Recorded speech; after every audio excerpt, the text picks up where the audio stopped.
Ordre du jour une nouvelle fois chargé jeudi 27 avril pour les élus du Conseil communautaire de Sud-Vendée Littoral. Tourisme, urbanisme, communication, ressources humaines au programme. Conseil varié, nous avons pris des décisions importantes et nous commençons à être vraiment dans l'opérationnel.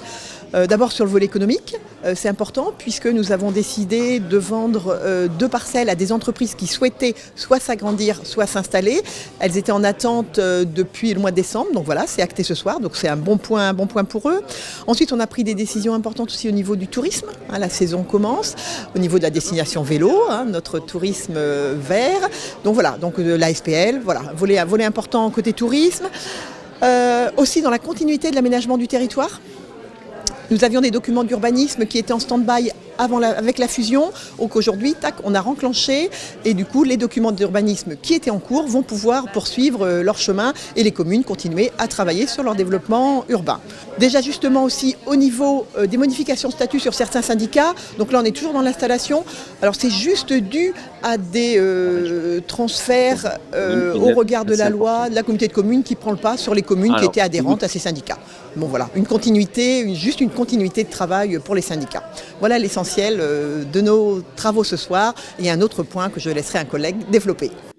Un tout autre sujet développé par le vice-président en charge de la communication, M. Nicolas Vanier, la validation du nouveau logo de l'intercommunalité, résultat de travaux réalisés par une commission dédiée. On est parti avec un groupe de travail constitué d'élus des anciens territoires, également accompagnés par des socioprofessionnels, des gens issus du monde de l'entreprise, de la grande distribution, l'hôtellerie de plein air, le milieu associatif. Et ce groupe de travail avait pour objectif de constituer donc une nouvelle image visuelle, mais aussi d'instaurer une nouvelle charte graphique pour la nouvelle communauté de communes Sud-Vendée Littoral. Donc on est parti du constat qu'il fallait avoir quelque chose qui soit à la fois qui identifie le territoire, et c'est forcément pas une mince affaire quand on sait qu'on est 44 communes aujourd'hui.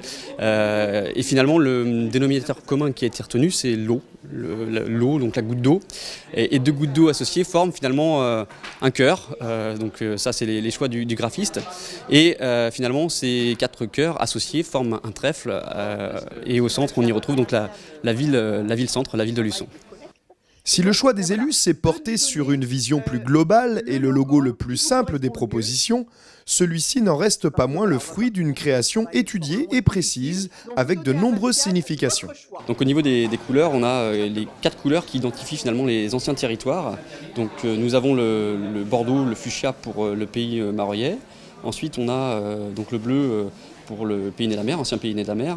Le jaune qui symbolise donc le pays de Saint-Hermine avec l'économie, à la fois l'économie ou l'activité agricole, et donc le vert qui lui symbolise les anciennes îles du Marais Poitevin. Et donc si on constate bien, on a ici, donc on a une forme de cœur, mais qui finalement ne sont que 2 gouttes d'eau associées. C'est ce que je vous expliquais tout à l'heure. Et toutes ces gouttes finalement forment un trèfle, synonyme de chance pour notre nouveau territoire.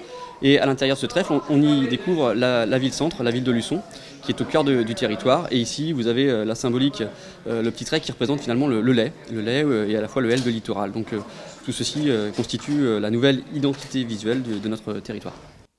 Un logo choisi à une large majorité par les élus. Le principe d'un logo, c'est d'avoir une image qui soit la plus parlante et la plus simple possible pour qu'on puisse la reconnaître au premier coup d'œil. Donc effectivement, derrière, il y a tout un travail de la part du graphisme, beaucoup de subtilité, mais au final, il faut que le travail reste le plus simple possible pour que les gens puissent se l'approprier. Cette présentation a permis de clore ce conseil communautaire sous les applaudissements des élus qui porteront désormais le territoire à travers ce nouveau logo, naissance de l'identité visuelle de cette jeune intercommunalité.